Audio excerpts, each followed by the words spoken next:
이 수요일 날 우리 총 주제가 뭐예요? 믿음의 주 되신 예수를 알자. 우리의 믿음의 주 되신 예수를 알지 못하면 무지고 무지는 망한다 그랬어요. 그렇기 때문에 가장 안타까운 것은 뭐냐면 예수 믿으면서 내가 믿는 예수를 알지 못하는 거. 이게 가장 불행한 거죠. 내가 믿고 의지한다고 하는 그 예수를 알지 못해서 내 방식대로 예수 믿는 사람, 내 방식대로 이럴 것이야.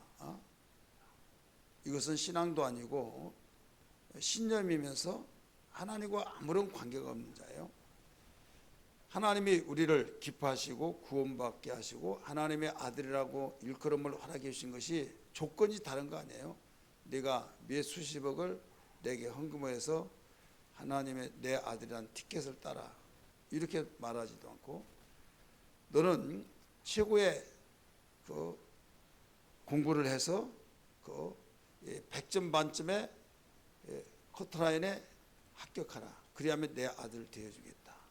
나는 미련한 자를 나는 볼 수가 없다. 거기 기준된 거 아니에요. 또 가문도 좋아야 된다.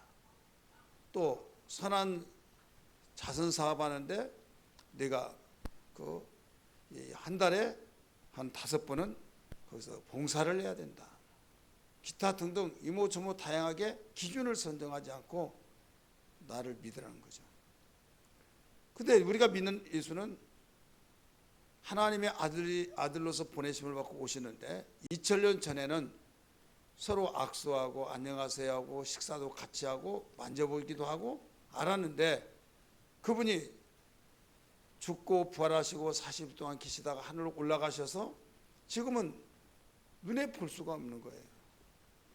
눈에 볼 수가 없기 때문에 그분이 정말 계신가 안 계신가, 기분 좋으면 계시고 기분 나쁘면 안 계시고 뭐 이런 식으로 생각하는 사람이 있다 이거죠. 그래서 우리가 예수를 알아야 하는데 어느 정도 알아야 하느냐? 이 경험으로 알아야 된다 이거죠. 따라서 합니다. 경험으로 알아야 된다. 안다는 말 알죠? 우리나라 이 관념 속에 안다 그런 아는 것이 아니에요. 우리는 지나다니다가 알지도 못하지만은 꼭 출근 시간에 되면 내가 끝나는 시간이 일정하니까 왔다 갔다 하면 꼭 그 자리에서 그 사람을 만나요.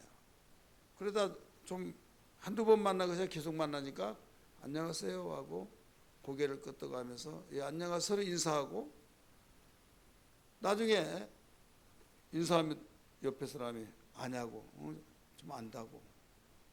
그게 우리나라의 실정이에요. 밥 한 번 같이 먹고 어디 사냐고, 저 상계동 산다고, 저 양주 산다고. 그러면 어떻게 하냐고, 이렇게 해서 안다고. 우리 한국의 정서는 그거 아는 거예요. 근데 성경에서 안다고 하는 건 그게 아니라 뭐냐면 결혼했다, 결혼했다는 거예요. 그 다음에 결혼해서 성을 경험했다는 거예요. 경험, 동침했다 이거예요. 그 다음에 그 사실을 부인하지 않는다 이거예요. 그러니까 우리는 서로 알고 지내고 뭐 어렸을 때 친구다 그 사람하고 그렇게 아는 거하고 결혼해서 한 몸이 된 거하고는 또 다르다 이거죠. 그래서 성경에 이 구약은 히브리어로 신약은 헬라어로 기록되는데, 지금도 이스라엘 나라 가면 인사시키면 내가 잘하는 사람이라고. 그러면 뭘로 본다고요? 만약에 남자가 자기 친구를 소개해요. 잘하는 아는 사람이다. 그러면 동성연애자로 봐버린 거예요. 왜? 안다고 했으니까. 안다 그 말이 그거예요. 근데 우리는 그냥 친구지간에도 안다. 그래 이스라엘 가가지고요 인사 잘해야지. 잘못하면 누구시냐고 잘하는 친구다고. 그러면 친구인데 동성연애자구나 이렇게 한다니까요. 그런 차이가 나는 거예요. 그래서 요한복음 5장 24절의 말씀 보면 구원을 어떻게 성경을 설명했는가 하면, 내가 진실로 진실로 네게 이르노니 나를 믿고 나 보내신 이를 믿는 자는 영생을 얻었고 심판에 이르지 아니하나니 사망에서 생명으로 옮겼느니라. 이렇게 나와요. 나를 믿고 나 보내신 이를 믿는 자는, 그래 예수님이 말씀하셨으니까 예수님 자신이 지금 제자들에게, 당신을 따르는 무리들에게 가르쳐 준 거예요. 나를 믿고 나 보내신 이를 믿는 자. 이 세상에 예수님 누가 보냈어요? 하나님 아버지께서 보내셨죠. 그러니까 나 믿고 나를 보내신 아버지를 믿는 자는, 믿음을 강조하고 있잖아요. 무엇을 얻었고? 영생을 얻었고 심판에 이르지 아니하나니, 앞으로 죽어서 하나님 앞에 섰을 때는 모두 다 심판을 받는데 그 심판을 받지 않는다는 거예요. 사망에서 생명으로 옮겼느니라. 지옥에 갈 자리에서 천국 가는 자리로 옮겨놔 버렸다 이거죠. 조건이 뭐예요? 믿으면, 아버지와 아들을 믿는 자. 그런데 똑같은 요한복음인데, 요한복음 10장 3절의 말씀 보면 거기에 17장 3절 우리 다 같이 봅니다. 요한복음 17장 3절, 영생은 참 유일하신 하나님과 그의 아들 그리스도를 아는 것이다. 이렇게 나와요. 따라서 합시다. 영생은 참 유일하신 하나님과 그가 보내신 자 예수 그리스도를 아는 것이니라. 안다는 거예요. 이게 바로 왜 요한복음 5장에서는 믿는 것이라고 했는데 여기 요한복음 17장 3절에서는 아는 것으로 이렇게 말하고 있잖아요. 핵심은 똑같죠. 영생을 얻는 거 똑같아요. 그래서 우리나라 개념 속에서 그런 추상적으로, 그런 우리나라 입장에서 안다고 그거 말하지 말아야죠. 아는 것은 경험했다는 거예요. 결혼했다, 경험했다, 그 사실을 부인하지 않는다. 그러니까 예수 믿는 것이 더 쉽냐, 믿기가 이렇게 어렵냐, 이런 사람 있잖아요. 예수 믿기 너무 힘들어. 자, 여러분 결혼해가지고 남편하고 같이 살죠. 내 남편 아니야. 그게 힘들어요. 남편이라고 믿는 것이 힘들어요? 안 믿는 것이 힘들어요? 예? 홍길동이가 내 남편이야. 이게 당신 남편이냐고. 아니지 않느냐고. 아니야, 아니야. 아니라고. 그런데 속에서는 뭐예요? 내 남편이라고 속에서 시인하잖아요. 지금 아는 사람이 있기 때문에 그렇게 말하지 않지만은, 모르는 사람이 인사하면서 당신 남편하고 하지 마. 그냥 아는 사람이라고 할 테니까 그렇게 알고 있어. 입 딱 다물고 누구냐고 하면 남편이라고. 아니. 그러면서 속에서 뭐라고 그래? 아니라고 한다고 해서 아닌 거 아니다 말이에요. 그러니까 아니라고 믿는 것이 어려워요? 안 믿는 것이 어려워요? 어려운 말이에요? 여러분의 남편을 아니라고 하는 것이 어렵냐, 맞다, 기다고 하는 것이 어렵냐 이게요. 아니라고 하는 것이 어렵잖아요. 그러면 예수님을 내가 믿는다고 한다면, 예수님이 나의 구세주요 하나님의 아들이시요 나를 위해서 십자가에 못 박혀 죽으셨고 나를 위해서 제사해 주셨고 나의 생명이시고, 그것을 안 믿는 것이 어려워요? 믿는 것이 어려워요? 안 믿는 것이 더 어려운 거예요. 그렇잖아요. 근데 아예 모르겠어. 나 믿는 것이 이렇게 힘든지 모르겠어. 이건 안 믿는 거예요. 그렇잖아요. 여러분 아들이 있어요. 누구냐고? 아들이냐고? 아들 아니다고. 그러면 아들 아니다고 한 것이 쉬워요? 어려워요? 내 아들은 아무리 누가 뭐라고 하더라도 당신 나이가 몇 살인데 저렇게 큰 아들이야. 아들 아니지. 솔직히 말해. 남편이지? 그러면 뭐라고 하겠어요? 내 아들이다고. 그러면 거짓말하지 말라고.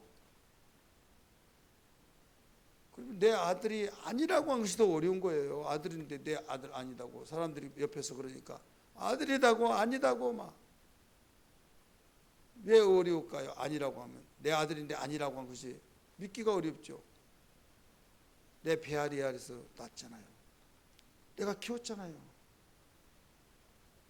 그냥 어디에 지나가다가 굴러 들어와가지고 내 아들이다 해서 아들이 아니라, 내가 임신해서 배가 이렇게 불러와가지고 또 해산의 고통을 통해서 어렸을 때부터 젖을 먹이고 지금 내가 나서 키워서 여기까지 왔다는 것을 알기 때문에, 경험을 했기 때문에 누가 뭐라고 하더라도 100이면 100 다 아니라고 한다 할지라도 내 아들이다.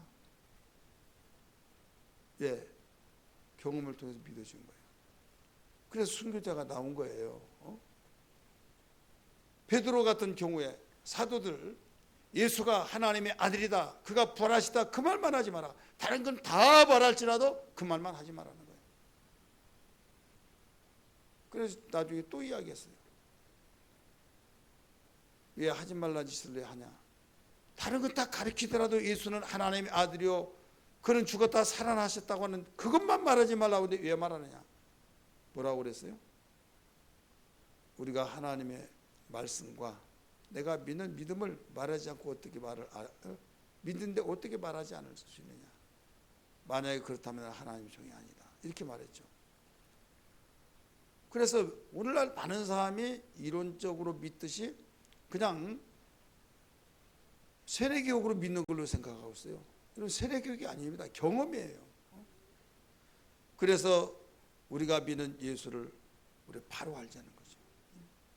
그래서 오늘 14번째 시간을 통해서 예수를 어떻게 아느냐, 뭐에 대해서 아느냐. 오늘 14번째는 하나님의 후사다.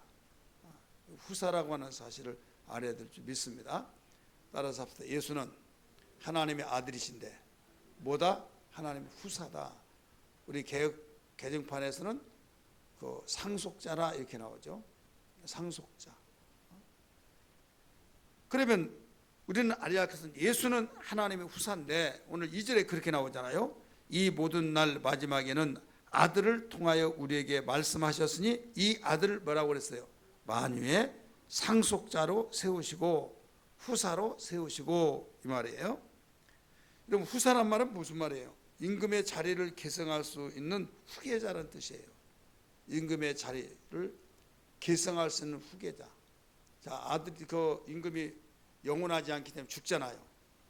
그럴 때 죽기 전에 황태자를 아들이 막 10명 있다고 한다면 다 왕자예요. 그 중에서 왕은 하나밖에 안 되잖아요. 그래서 황태자를 딱 세워놓고 만약에 죽으면 그 부왕의 대를 이어나갈 자, 그게 바로 후사예요. 그게 바로 왕의 계승자다 이거죠. 그러면 예수는 하나님의 후사이기 때문에 하나님인데 세상 사람은 영원한 존재가 아니기 때문에, 잘 들으셔야만 됩니다. 사람은 영원한 존재가 아니고 죽었기 때문에 그 자리를 대를 이어가기 위해서 후사를 세운데 우리가 믿는 하나님은 영원하시다 이거예요. 따라서 영원하시다. 영원하시기 때문에 후사가 필요 있어요, 없어요? 필요가 있습니까, 없습니까? 없지요. 왜? 세상의 임금은 한 세상에 살다가 죽으면 대를 이어서 계승해야 하기 때문에 후사를 세우지만은 우리 하나님은 영원하시고 영존하셔서 죽지 아니하기 때문에 후사가 필요 없다 이거예요.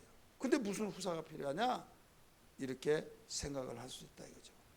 그러나 하나님은 오늘 본문에 말씀하시기를 분명히 후사라고 말했다 이거죠.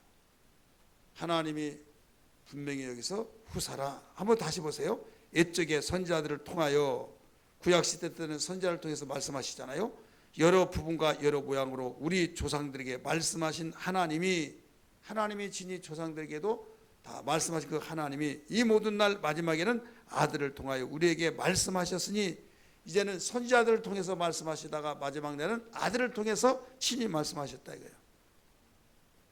이 아들을 만유의 상속자로 후사로 세우시고 또 그런 말미암아 모든 세계를 지으셨느니라 이렇게 나오죠. 자, 여기에서 지금 후사는 인간이 죽기 때문에 그 자리를 이어주기 위해서 세웠는데 하나님은 죽지 아니하시고 영존하신데 무슨 후사가 필요하냐라고 말을 할 수 있고 생각을 할 수 있지만은 하나님이 후사를 세우셨다. 이것은 어떤 적이 없어요. 그래서 우리는 믿어야 될 줄 믿습니다. 왜? 천지를 창조하신 분이 그렇게 선포하셨다 이거예요. 그러면 여기에서 하나님이 천지를 창조하셨다고 그랬어요. 2절 3절에서도 만드셨는데 세상을 만드셨을 때 이 상을 만들기 전에 하늘을 만들었다 이렇게 나와요. 천지 만물을 만들었는데 이 상에 하늘을 만들 때 하늘이라는 말은 은하계가 있는 그 하늘을 말하고 있는 것이 아닙니다. 이는 영계를 말하고 있어요. 따라서 영계, 영적인 세계를 말하고 있다 이거죠. 그래서 골로새서 1장 18절 이하의 말씀 보면 16절 17절 거기 보면 보이는 것들과 보이지 않는 것들을 창조하셨다고 하는 것을 믿으시길 바랍니다. 그러니까 이게 영적인 세계예요. 우리가 주기도문 하잖아요. 하늘에 계신 우리 아버지여 이름이 거룩히 여김을 받으시오며.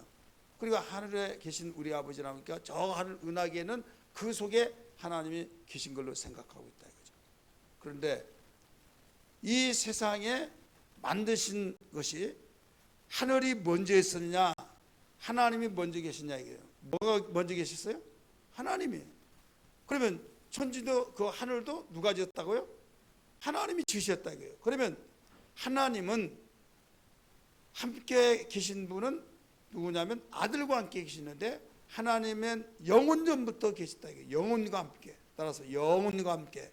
영혼이 아닙니다. 영원한 영혼과 함께 처음부터 계셨다 이거죠. 스스로 계셨다. 누가 만들지도 않고 자존하신 하나님이라고 하죠.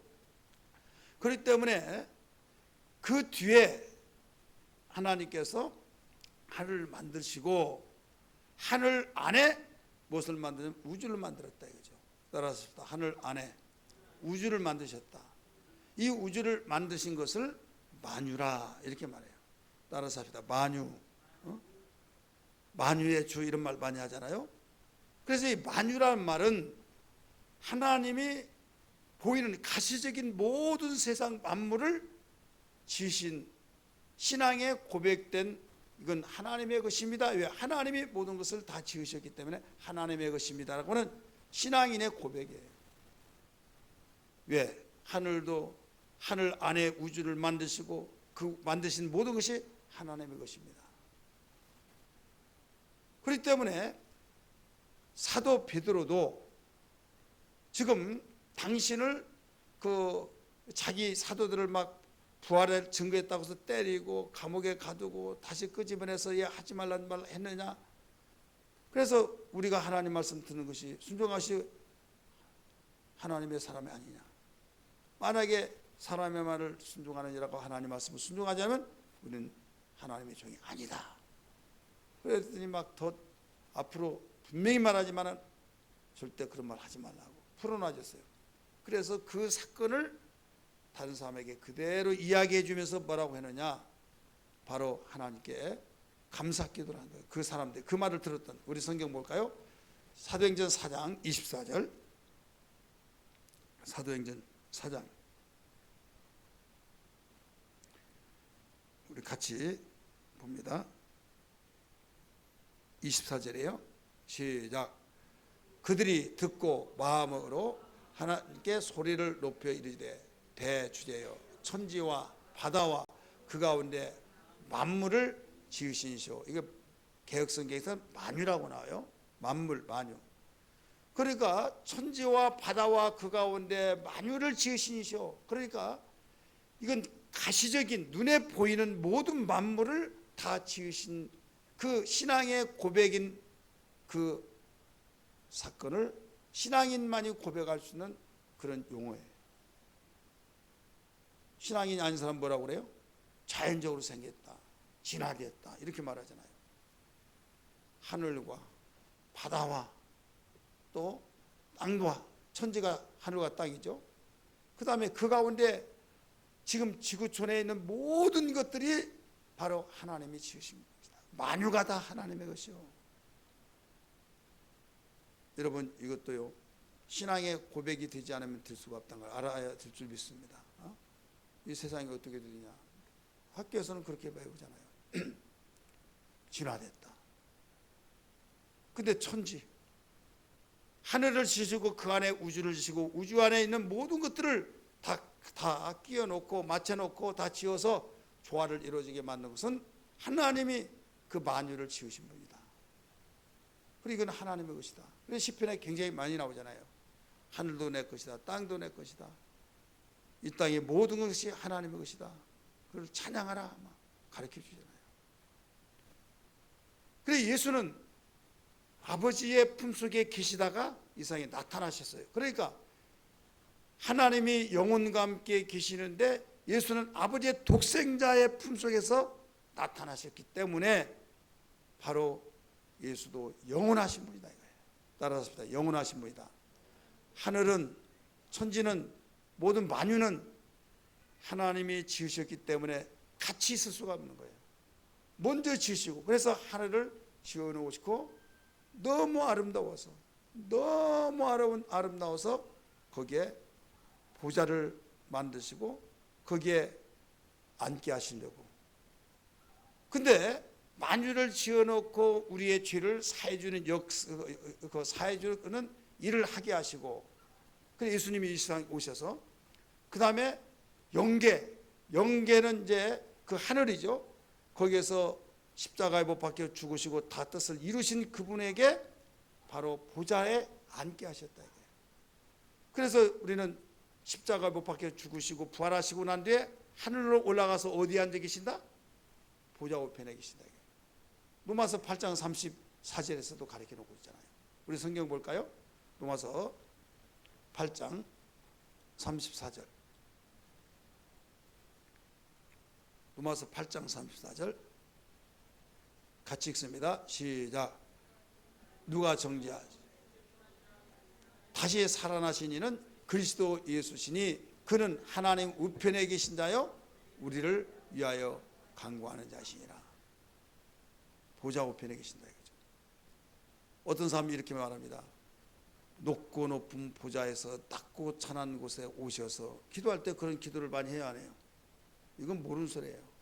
예수님이 보좌에 계셔서 이 땅에 끌어서 내려가지고 하나님이 너 세상 가라 해가지고 오신 걸로 생각하고 있어요.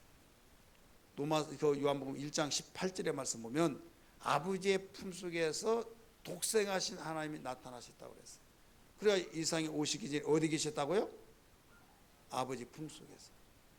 요한복음 1장 18절 봅니다. 읽으세요. 요한복음 1장 18절 시작.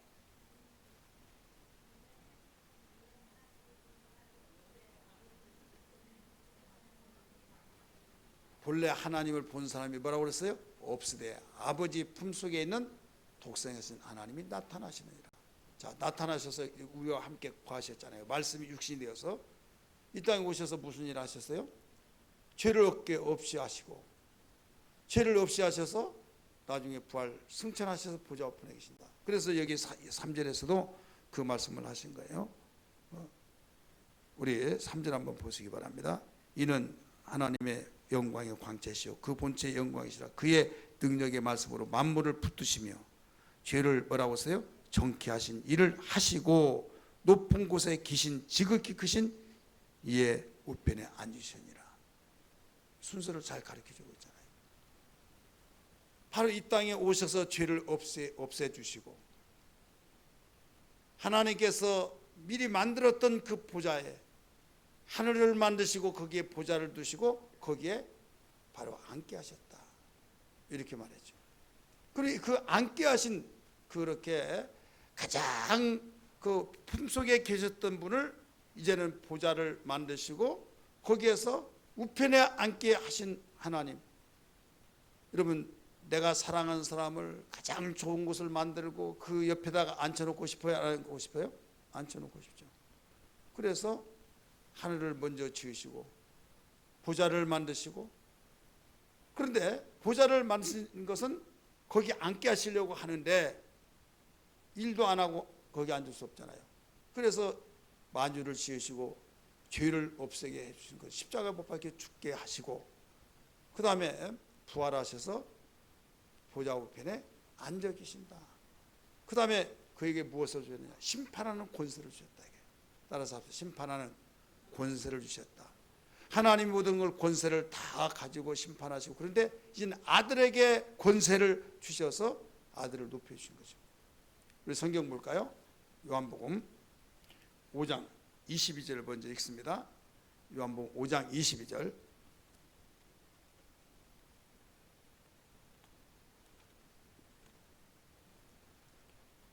먼저 찾으신 분 읽습니다. 시작.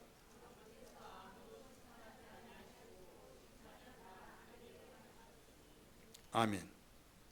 자, 아무에게도 아버지가 심판하지 않는다고 그랬죠. 누구에게 다 맡겼어요?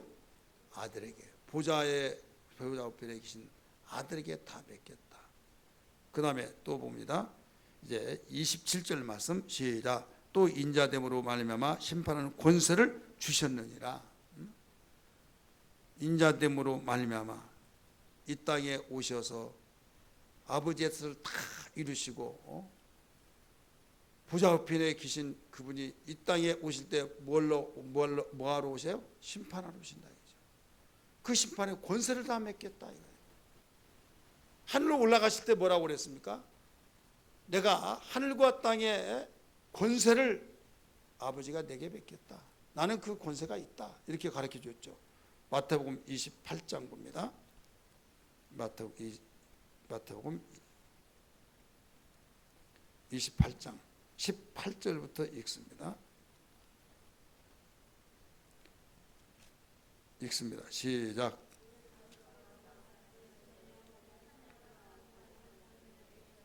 아멘. 예수께서 나와 말씀하여 이르시되 하늘과 땅의 모든 권세를 내게 주셨으니. 내가 권세도 없는데 이거 하라 저거 하라 명령할 수 없잖아요. 이미 나는 하늘과 땅의 권세를 다 내게 주셨다. 내가 그 권세의 명령으로 너에게 명령한다.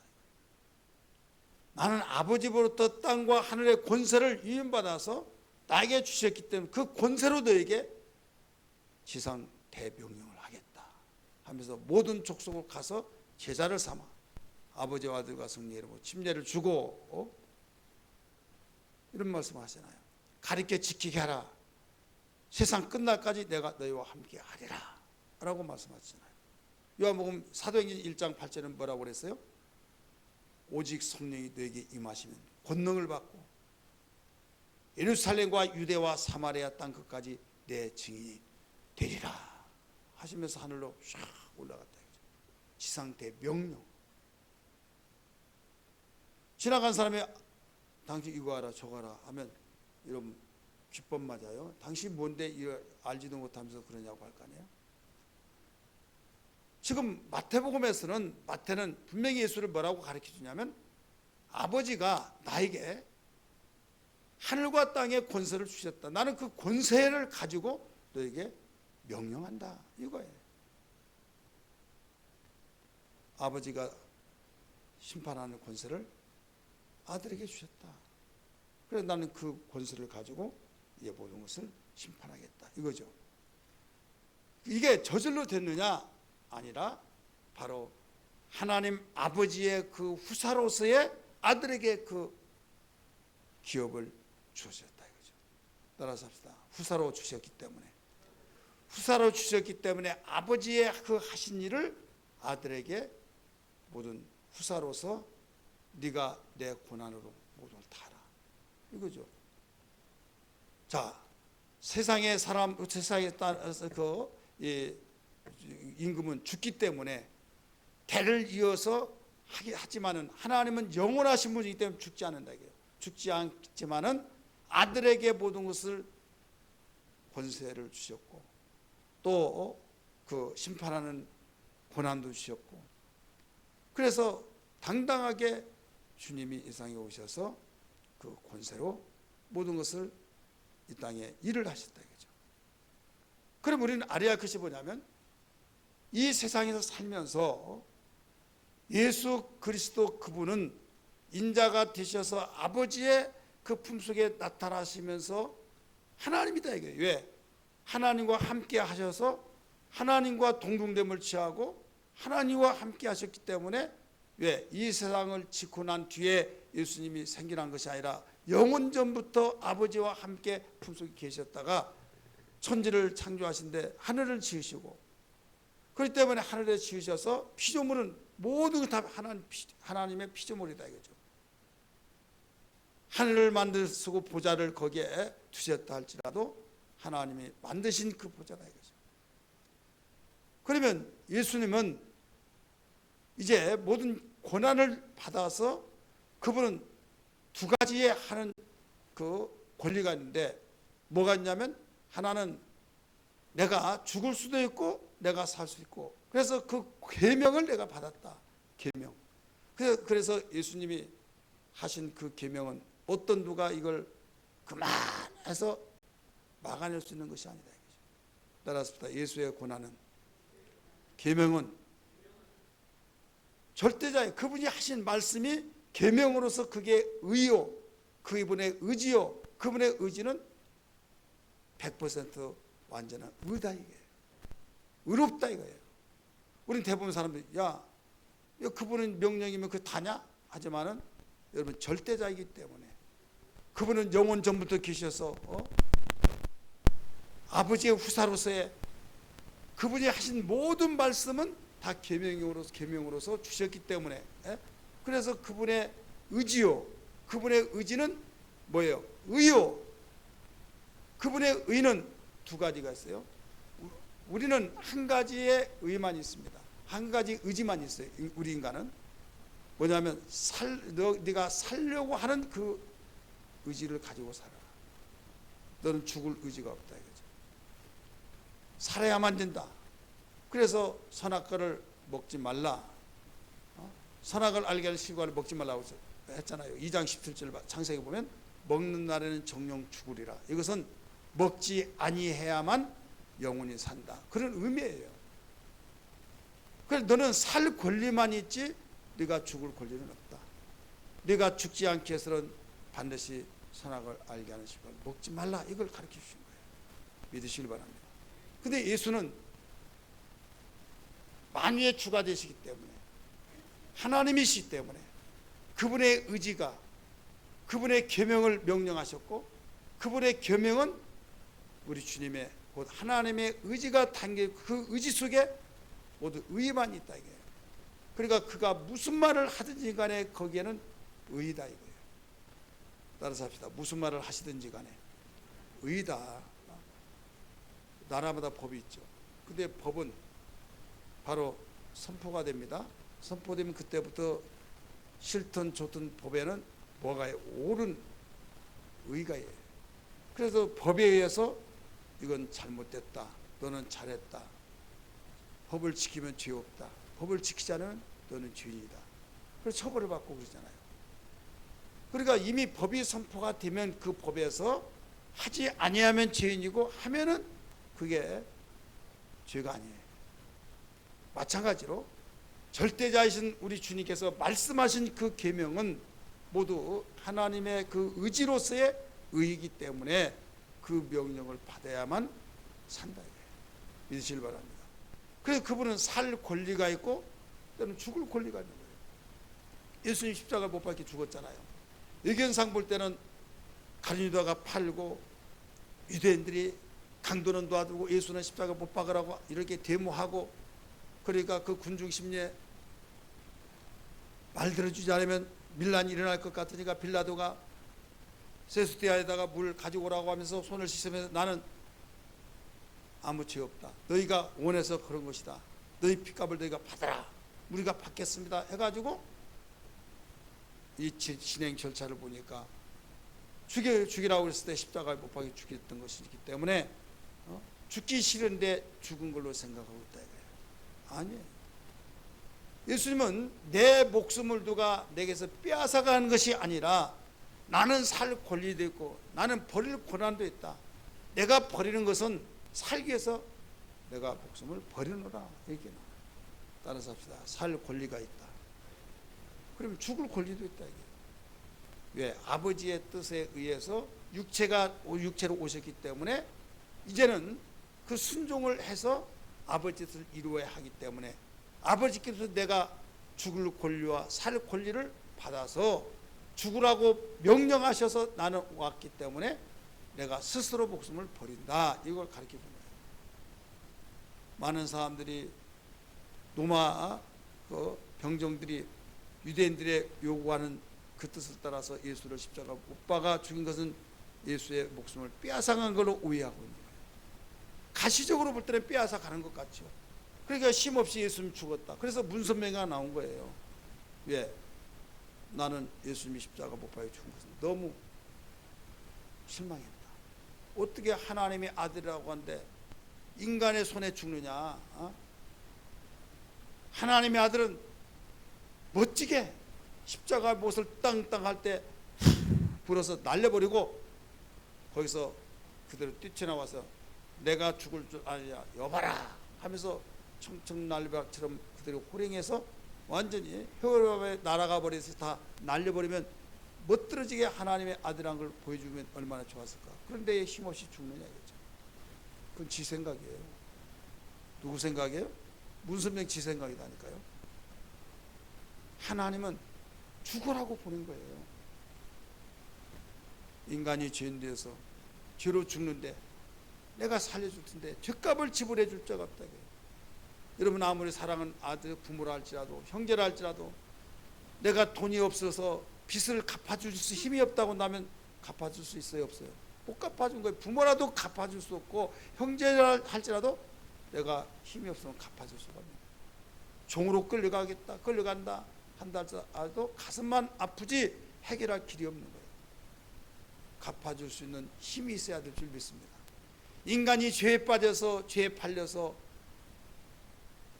인간이 죄의 종이 되고 그대로 죽으면 지옥 가고 사는 동안은 저주받고 불행할 수밖에 없는 인간을 하나님은 사랑하신데 누구를 통해서 죄값을 지불할 자가 하나도 없다 이거죠. 예, 다 죄인이니까 자기도 빛에 쪼들려서 지금 죽을 지경인데 누구 죄를 갚아주겠느냐 죄값을. 모든 인간 다 죄이니까. 그래서 죄 없는 당신의 아들을 세상에 보내주셔서 너는 죽어라. 내가 가는 목적은 내가 보낸 목적은 죽어야 한다. 따라서 죽어야 된다. 그럼 너는 살리라. 네가 살기 위해서라도 너는 죽어야 된다. 따라서 살기 위해서라도 죽어야 된다.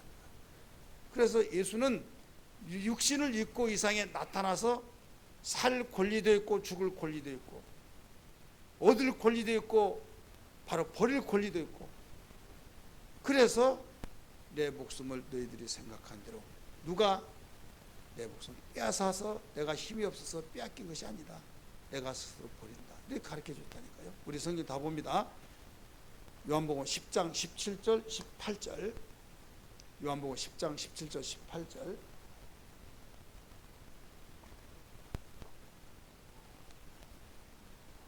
읽으세요. 시작.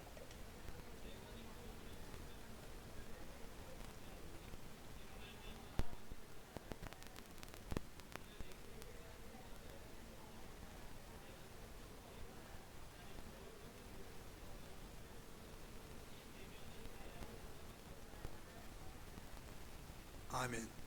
뭐라고 나왔어요? 아버지께 받았다고 그랬죠. 나는 버릴 권세도 있고 얻을 권세도 있고 내 목숨을 누가 빼앗아간 것이 아니라 나는 스스로 버리노라. 할렐루야. 스스로 버려서 바로 다른 사람 볼 때는 빼앗아간 것들을 생각하는데 오해하지 말아라. 나는 아버지께로 받은 계명이기 때문에 내가 버렸다. 왜?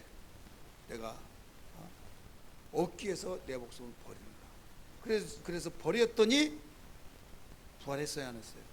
부활했잖아요. 얻었잖아요.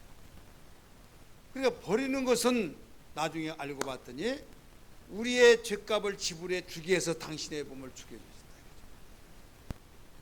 고로 바로 예수님이 당신의 죄 때문에 죽은 것이 아니라 부활하신 것 보니까 우리의 죄 때문에 죽으셨다는 것이 드러나 버린 것이다. 믿으시길 바랍니다. 그래서 아무라도 한 것이 아니라 독생자 하나님의 아들 예수만이 하셨기 때문에 여러분 조그마한 일을 하더라도 훈장을 주고 큰 일을 하면 막 포상을 하면서 국민훈장 무슨 훈장 막 나라에 줘야 안 줘요? 전 인류를 다 죄값을 지불해주고 살려줬는데 그것도 영원 보면서 살려줬는데 얼마나 귀한 일이에요. 그래서 부자 우편했다 한지 믿으시길 바랍니다. 그래서 당신의 권세를 주셨고 땅과 하늘의 권세를 주셨고 심판하는 권세를 주셨고 만왕의 왕으로 이 세상에 오셔서 이제는 영원한 왕으로서 영원부흥토록 산다 이거죠. 그래서 하나님이 작정하신 계획을 세우신 것이 만유의 후사로 돼가지고 이걸 이루신 것이죠.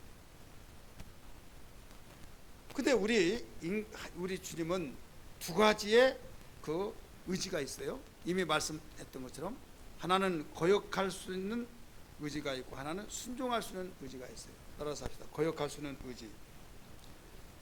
거역을 한다. 거역할 수 있는 의지와 순종할 수 있는 의지. 그러면 거역한다고 했을 때 육체로 오신 예수님이 거역하신 의지, 순종할 수 있는 의지 두 가지를 주시는데, 그래서 버릴 권세도 있고 얻을 권세도 있다. 그러면 주님이 거역할 수 있는 권세를 의지를 가지고 있다고 그래서 그게 죄냐? 주님은 절대자이시기 때문에 그분의 하시는 의지와 그분의 하신 모든 일은 의다 이거예요. 의. 따라서 합시다. 의. 여러분, 우리는 죄, 악 이렇게 말할 때 죄, 의 이런 말 하잖아요. 근데 우리는 윤리와 도덕적으로 범죄하지 않으면 착한 사람 이렇게 기준을 하잖아요.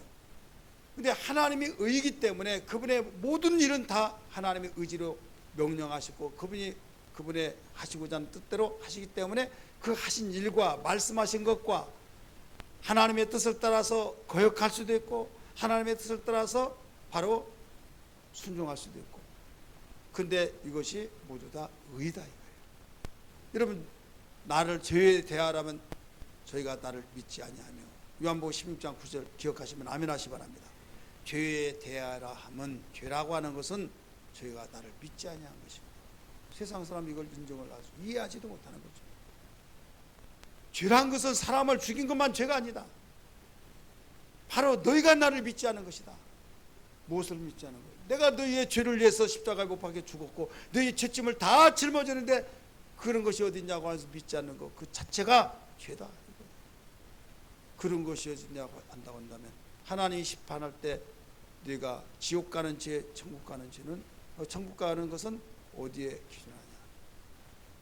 내 아들을 믿지 않은 그것 때문에 간다.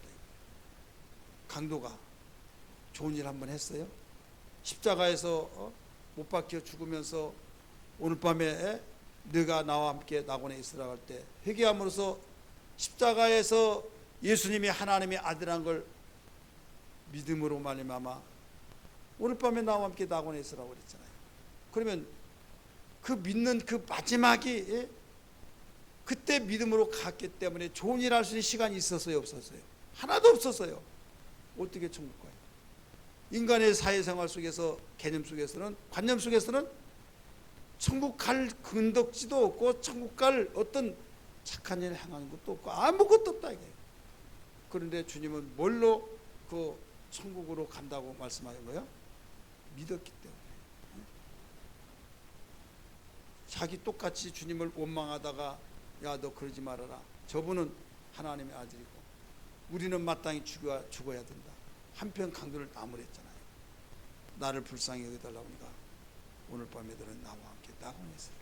하나님의 아들을 믿었다. 믿음으로 가는 거예요. 믿으시길 바랍니다. 이게 바로 하나님의 의미다. 조금 그 착한 일 했다고, 조금 내가 양심 밝았다고 그걸로 천국 간다고 생각하면 오해예요. 여러분, 어떤 것이든지요, 여러분이 여기에 김치 국물이 여기에 묻어가지고 하얀 옷에 그 색깔이나 하나도 묻힌 데가 없는데, 이게 카라를 남자 같은 경우는 와이셔츠 입으면요, 서울 같은 경우는 아침에 입었던 것을 밤에 벗어놓으면 새까맣습니다. 공기 오염 속에. 그러면 다른 데 스치지도 않고 김치 국물도 떠떨어지지도 않았는데 언제 그렇게 새까매요?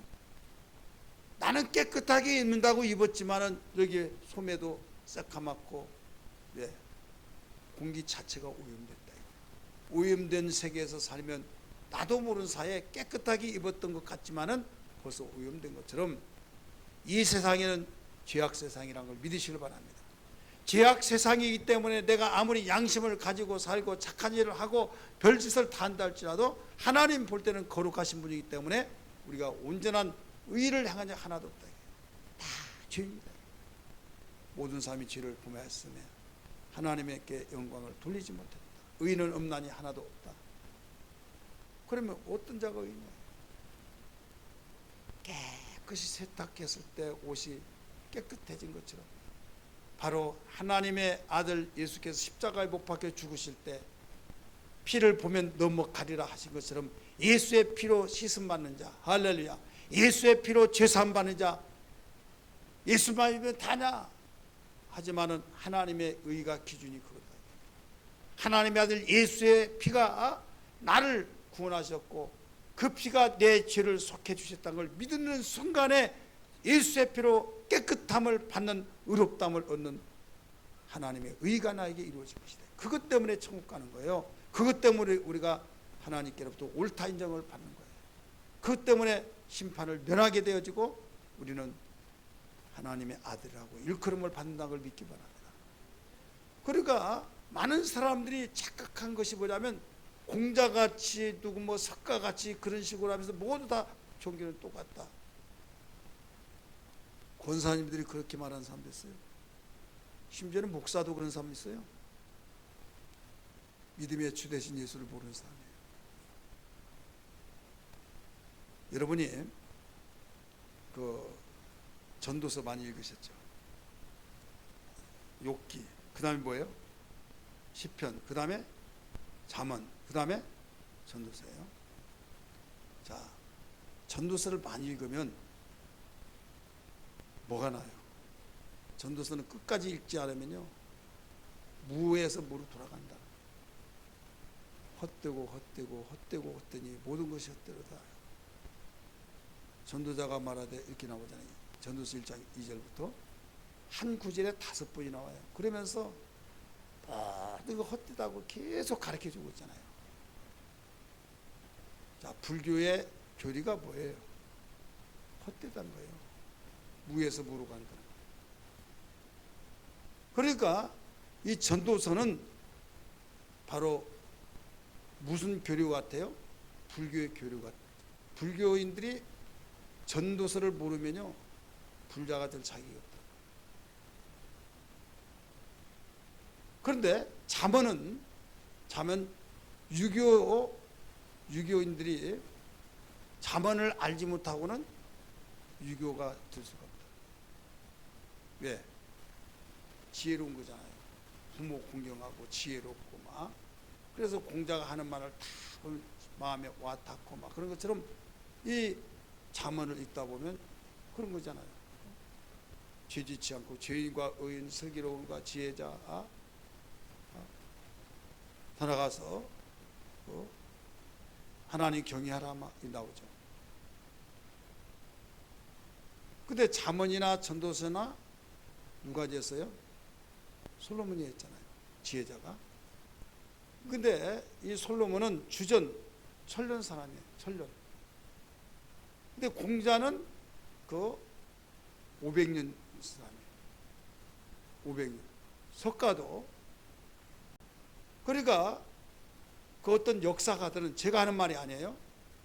어떤 역사가들은 뭐라고 하면 세계 열왕들이 솔로몬의 지혜를 얻기 위해서 들어보기 위해서 다 모여들었다. 다 모여들어서 뭐 서바여왕도 그 중에 성경에 나오잖아요. 솔로몬의 지혜를 들었고 솔로몬의 지혜를 다 들었기 때문에 그들이 감탄을 하고 감동받아서 입으로 계속 전해져서 바로 그 500년 까지 구전으로 전해지다가 공자가 그걸 정리해서 내놨다. 이렇게 말을. 또 석가도 바로 전도서를 그 구전을 듣고 깨달아서 바로 이렇게 됐다. 이렇게 말을 하고 있다 이거죠. 보리스나무에서 그 깨닫고 부처가 됐잖아요, 석가가. 그게 일리가 있더라고요. 자, 구전이라는 것은 들었던 것을 전해주고 입으로 전해서 계속 전해지다가 석가가 이런저런 것을 다 종합해서 깨달아졌다. 공자가 거기서 단삼 한 귀로 들고 그냥 잃어버리고, 그런데 거기에서 모든 것을 정리해서 바로 유교가 나왔다, 이렇게 말을 하더라고요. 예, 열왕들이 다 와서 들었다고 하니까 중국에 있는 왕들도 왔지 않았느냐, 이거예요. 근데 한 가지 재미있는 것이 뭐냐면, 여기에서 그 성철스라고 하는 분 알죠? 불교에서 최고 권위 있고 불교에서 최고로 아주 독특한, 그래서 죽을 때 뭐라고 그랬어요? 유명한 말을 남겼죠. 그래가지고 막 아주 불교인들이 깜빡 나자빠져가지고 하면서 방송에도 막 별것도 아닌 것 가지고 물은 무리요 산은 산이로다 해가지고 막 그거 말했다고 막, 아니 물은 무리고 산은 산이지, 그렇잖아요. 그 말해 가지고 나자빠지고 막 얼마나. 근데 거기서 말한 것이 아니라 그분은 영계가 열린 사람이에요.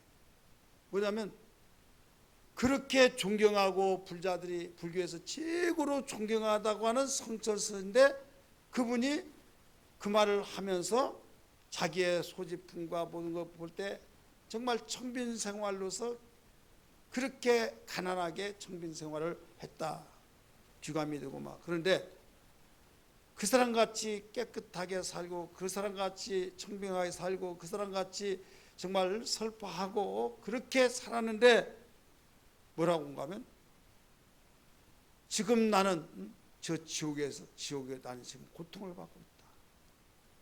자기가 갈 곳을, 나는 지옥에 들어간다. 지옥에 나는 지옥에 간대.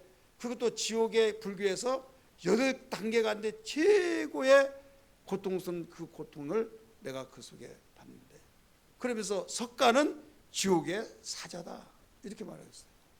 누가 말했어요? 성철스가. 그러니까 불교에서 치고 권위 있다고 한 사람이 자기는 지옥에 간다는 것을 알면서 지옥 간다고 말하고, 지옥도 그 불교에서 말하는 최고의 8단계가 아주 최고 고통스럽고 무서운 지옥인데 자기는 거기에 간다. 그리고 모든 지옥의 왕이 석가다, 이렇게 말하고 찍하고 죽은 거예요. 좀 이상하지 않아요? 아니 체면이 있죠. 불교의 명예가 있죠. 근데 이게 그냥 나오는 거예요. 죽으면서 예언이 나와버린 거예요.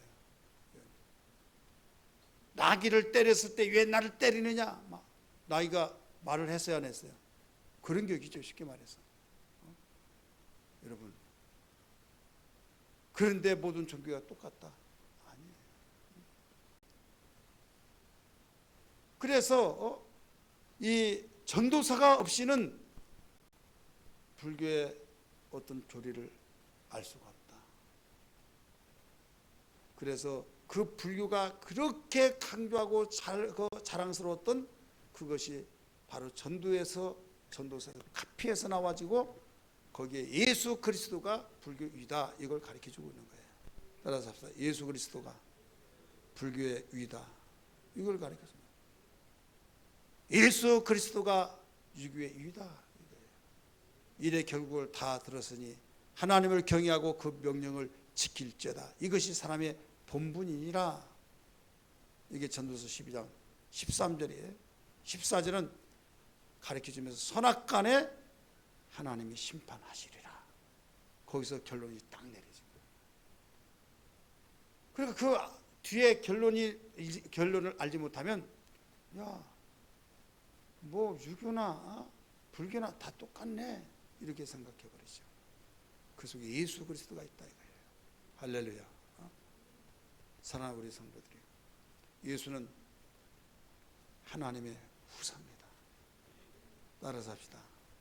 그러면서 하나님의 후사인데 로마서 8장 17절에서도 예수가 하나님의 후사라고 가르쳐 줬어요.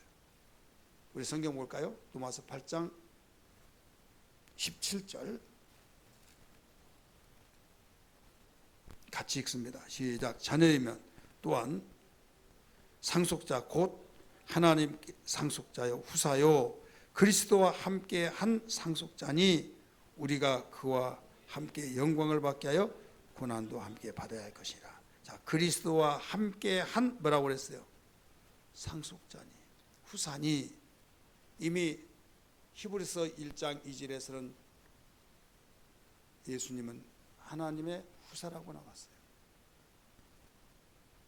그러면서 이제는 예수 안에 있는 사람들은 그리스도와 함께 후사가 된 자니. 이게 최고의 희망이요 자랑이요 설레임이 되어야 될 줄 믿기 바랍니다. 예수는 두 가지 의지가 있다고 그랬어요. 거부할 수 있는 의지, 순종할 수 있는 의지. 그러나 거부하든 순종하든 그에게 모든 것은 다 의다 이래요. 근데 인간은 순종할 계명만 가지고 있다. 의지만 있다. 이겁니다.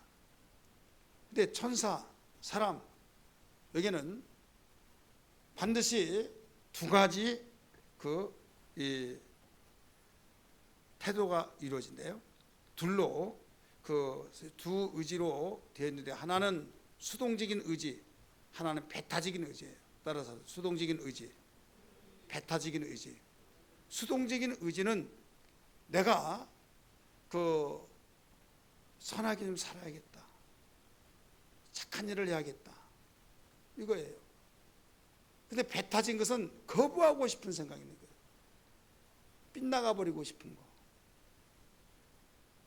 왜 그러냐면 육체가 있기 때문에. 그래서 성경은 말하기를 육체라고 하는 것을 육체 이 몸, 육체 자체가 죄가 아니라 육체 속에 있는 욕심, 육신의 생각, 그 생각이 하나님과 계속 반대예요, 반대. 그래서 우리 육체는, 우리 인간은 주일날 말씀드렸던 것처럼 육체가 있고 뭐가 있다고요? 영이 있다. 따라서 육체와 영혼. 그래서 육체는 죄에 잠재하는 바로 속성이 있어요. 죄가 잠재하는 속성. 그런데 언뜻 하면 거기서 나오는 거죠. 육체는. 근데 영은 거룩하게 살려고 하는 바로 속성이 있다 이거죠. 하나님의 뜻대로 살려고 하는 속성. 그래서 성경은 말하기를 육신대로 살면 반드시 죽을 것이로되 이렇게 나오잖아요. 로마서에. 따라서 합시다. 육신대로 살면 반드시 죽을 것이로되. 왜? 육신은 어떤 의지가 아니라 배타적인 것이 나와서 거부하려고 하고 계속적으로 죄를 짓게 만든다 이거죠. 우리 성경 봅니다. 로마서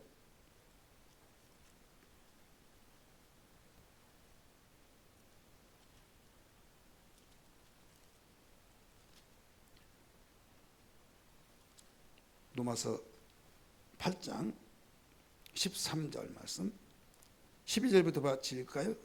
로마서 8장 12절부터 시작. 그러므로 형제들아 우리가 빚진 자로서 육신에게 져서 육신대로 살 것이 아니라 너희가 육신대로 살면 반드시 죽을 것이로되 영으로서 몸의 행실을 죽이면 살리라. 아멘. 육신대로 살면 반드시 죽을 것이다. 로마서 8장 7절 8절은 뭐가 나와요? 8장 6절은 육신의 생각은 사망이요 영의 생각은 생명과 평안이라 하면서 육신의 생각은 하나님과 뭐가 돼요? 원수가 되나니 하나님의 말씀에 굴복하지 아니하고. 우리는 하나님이라고 하면 성경이 이렇게 나왔다면 꼼짝없이 슉 하면서 잘못한 걸 회개하고 잘한 것은 감사히 여기고. 그런데 육신의 생각은 하나님과 원수가 되어지고 하나님의 법에 굴복하지 아니하고 하나님을 기쁘시게 할 수도 없다 이렇게 나와요. 왜 그래요? 육체는 항상 배타적이면서 죄의 속성이 거기에 잠재 있어서 터졌다면 세상의 것이 나오고 죄가 나오고 죄의 욕심이 나오고. 근데 영이라는 것은 하나님께로부터 나왔기 때문에 하나님의 뜻대로 살려고 하고 거룩하게 살려고 하는 속성이 있다 이거예요. 그래서 영적으로 살아라 이 말입니다. 그래서 성경은 바울이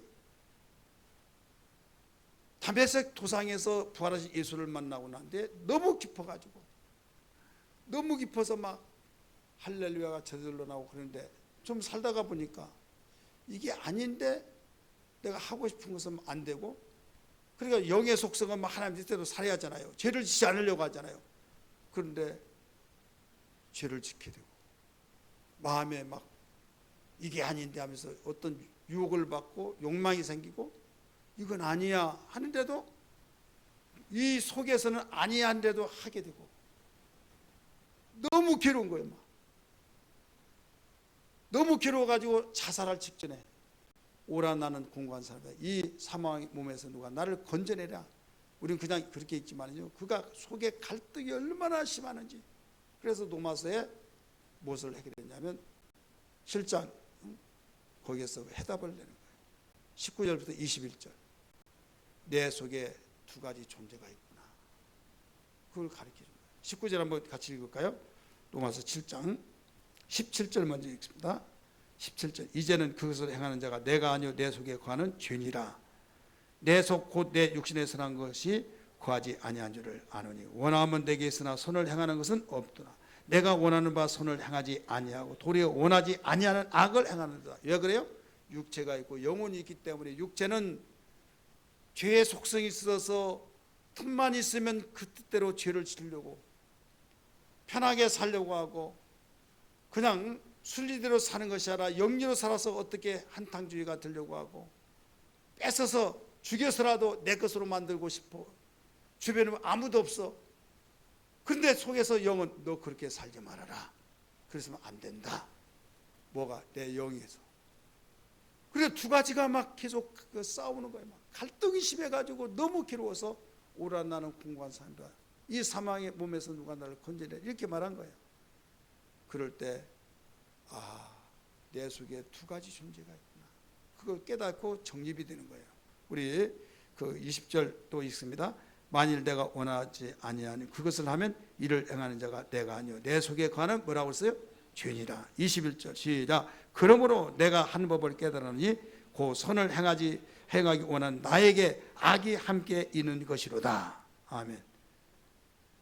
21절, 22절, 23절 시작. 내 속으로는 하나님의 법을 즐거워하되 내 지체 속에서 다른 법이 내 마음의 법과 싸워 내 지체 속에 있는 죄의 법으로 나를 사로잡는 것을 보는도다. 그러니까 우리 영적 싸움에서 지면은 나는 죄의 종이 되어버리는 거예요. 영적 싸움에 이겨야만 됩니다. 바울이 다메섹 도상에서 예수 그리스도 부활하신 예수를 만나고도 여기서 이런 현상이 나타났을 때 얼마나 괴로운지 몰라요. 그래서 이미 말씀드렸지만 24절 보세요. 오라 나는 공고한 사람이로다. 이 사망의 몸에서 누가 나를 건져내랴. 지금 속에서 막 미쳐버리겠다고 하는 그 심정이 되어진데 이걸 어떻게 해결할 길이 없다. 그러면서 싸워서 이기는 수밖에 없다. 싸워서 이길 수밖에 없다. 자, 우리는 이와 같이 육체가 있기 때문에 모두 다 죄와 싸워서 해결이 되어야 할 텐데 어떻게 이길 수 있냐 이거죠. 죄의 속성이 있는 우리가 어떻게 이겨나갈 수 있냐 이거죠. 한 가지 중요한 것은 우리의 믿음의 주가 되신 예수. 따라서 합시다. 믿음의 주가 되신 예수. 그분이 죽으시고 부활하심으로 보좌에 바로 계신다 이거예요. 십자가의 죽으심으로써 아버지의 뜻대로 죽어서 그 다음에 하나님께서 살리사 그 다음에 영원한 영광인 보좌 후사가 되어 주셨다. 그래서 로마서 8장 17절 말씀 보니까 그리스도와 함께 후사된 자요 라고 했잖아요. 그럼 우리는 어떻게 해야만 육체의 그 모든 싸움을 종료를 할 수 있느냐, 이겨나갈 수 있느냐. 우리는 예수 그리스도의 죽으심과 부활을 바로 알아야 될 줄 믿습니다. 따라서 합시다. 그리스도의 죽음과 부활의 신앙. 이건 뭐냐면 심리에서 잘 설명해 주는 거예요. 침례는 무슨 뜻입니까? 물속에 들어갈 때 나는 그리스도 죄와 함께 죽었노라. 따라서 합시다. 죄와 함께 죽었노라. 그 고백. 예수님이 십자가에 죽으심으로써 나는 예수와 함께 내 모든 죄가 죽어버렸다. 그 다음에 물에서 올라올 때 무슨 고백이요? 내가 예수와 함께 살았다. 그러니까 나라고 하는 존재는 죽고 내 속에 그리스도의 생명을 얻어서 이제는 살아내야 할 것이 뭔만 살아요? 내 영혼이. 영혼은 말씀을 먹을 때 밥을 먹어야 살듯이 내 영혼의 양식을 먹고 산데 이게 순종이에요. 따라서 합시다. 순종. 그런데 우리가 신앙생활을 하면서 하나님 말씀을 듣고 순종해서 나는 죽고 내 속에 내 영이 그리스도와 함께 새 생명을 얻은 자로서 먹어야 사는 것처럼 살아야 된다 이거죠. 자, 보좌에 앉아놓을 때 상속을 줄 때 죽은 자를 바로 이름 갖다 놓고 너는 내 상속자다 해요. 사는 자를 상속자로 줘요. 살아있는 자. 그래 우리는 바로 그리스도 안에서 살아야 된다 이거예요. 따라서 그리스도 안에서 살아야 된다. 예수님이 우리에게 그대로 보여주신 거예요. 예수님이 보여주시면서 내가 죽는 것은 스스로 내가 목숨을 버린다. 이것은 내가 아버지께로 계명을 받았기 때문에. 그래서 계명을 받아서 죽었을 때 아버지께 살려주셨어요. 부활하게 하셔서 보좌에 딱 앉혀놓으시고 심판하는 권세를 주셔서 만왕의 왕으로 다시 오신다는 걸 보여주면서 너희들도 그리스도와 함께 있으면 그리스도와 함께 후사가 된다. 그러니까 반드시 무엇이 함께 무엇도 받아야 된다? 고난도 받아야 된다. 따라서 고난도 받아야 된다. 오늘날 기독교의 복음이 고난이 없는 복음을 사모하고 있기 때문에 신앙의 문제가 있는 거예요. 기독교의 역사가 고난이 없는 역사가 있는 거 보세요. 신앙이 순수하고 하나님께서 가장 순수하게 영광을 받으실 때는 다 고난이 따랐어요. 사도들 자체가 복음 다른 건 다 말아도 괜찮은데 예수께서 죽고 부활하시다 그 말만 하지 마라.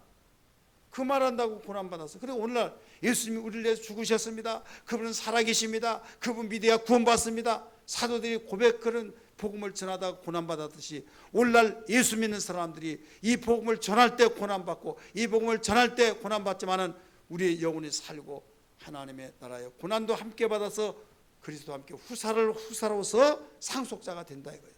그런데 전도를 안 한다 이거죠. 복음을 전하지 않는다 이거죠. 왜? 핍박받고 욕 얻어먹고 믿으려면 그렇게 믿지 말고 신사적으로 믿어야 된다고. 전도해가지고 완전히 생피당하고 막 욕 얻어먹고 그러니까 전도 안 하려고 한다 이거예요.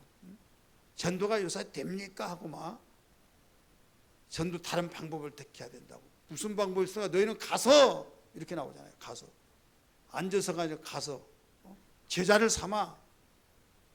안 된 것 같지만 주님이 우리에게 명령하셨잖아요. 순종을 하다 보니까 준비된 자가 있더라 이거예요. 따라서 준비된 자가 있더라. 무조건 믿으면 다 상속자 되고 다 하나님 나라서 그 영광을 받고 그런 걸로 아는데 착각하지 말라 이거죠. 자녀이면 후사니 고난도 함께 받아야 할 것이니라. 이게 나오잖아요. 현재 받은 고난과 앞으로 후사로서 그 상속자로서 받을 영광은 감히 비교할 수가 없다 이게. 어떻게 너희가 이만큼 고난받고 이따만한 영광을 얻는데 이거 비교할 수 있겠느냐? 그러니까 이 고난이 아니라 영광으로 생각한다면 등이 감당한다 이거죠. 그래서 스데반 집사가 죽으면서도 영광을 볼 때마다 보라. 그리스도께서 보좌 우편에 서신 것을 보라. 그러니까 자기를 향해서 돌팔매질했던 그들을 축복했잖아요. 내 아버지여 내 영혼을 부탁하나이다. 받으시옵소서 하면서 저들이 하는 죄를 알지 못하오니 용서해 주옵소서. 주님이 하는 그 기도를 그대로 했고 그는 영광의 보좌를 봤다 이거예요. 자기가 있을 그곳을 봤다 이거예요. 왜? 주님이 계신 곳을 봤다는 것은 주님의 그 길을 그대로 갔기 때문에 자기도 그리스도와 함께 왕도로 탄다는 것을 여기서 보여주고 있는 겁니다. 우리 로마서 8장 17절 18절을 읽습니다. 시작. 자녀이면 또한 곧 상속자 곧 하나님의 상속자요 그리스도와 함께한 상속자니 우리가 그와 함께 영광을 받기 위하여 무엇도 함께 받아야 할지나 고난도 받아야 할지라. 여러분 남편을 전도하고 자녀를 전도하고 이웃을 전도할 때 욕도 먹고 뭐 그러니까 나 혼자만 믿고 못 나가게 한 것만 하더라도 못 나가게 하지 않는 것만 하도 정말 감사다 해서 입 다물고 있다가 나중에 고난 안 받는 것이 좋은 것 같지 알지만은 여러분 죄진이라고 고난 받는 것보다 복음을 전하다 고난 받는 것은 바로 수준 높은 고난이라는 걸 믿기 바랍니다. 그래서 두려워하지 말라, 놀라지 말라, 하고 담대하라. 내가 너와 함께하라. 세상 끝날까지 함께한다고 어떤 사명이 있습니까? 가르쳐 지켜라. 내가 그러면 세상 끝날까지 함께하겠다 말씀했잖아요. 18절 시작. 생각하건대 현재 고난은 장차 받을 우리에게 나타날 영광과 비교할 수 없도다. 할렐루야. 오늘 예수는 하나님의 후사입니다. 주여 내 영혼이 그리스도와 함께 후사가 되게 하여 주옵소서. 우리 기도의 제목이 되어야 될 줄 믿습니다. 따라서 합시다. 주여 내 영혼이 그리스도와 함께 후사가 되게 하여 주옵소서. 기도하겠습니다.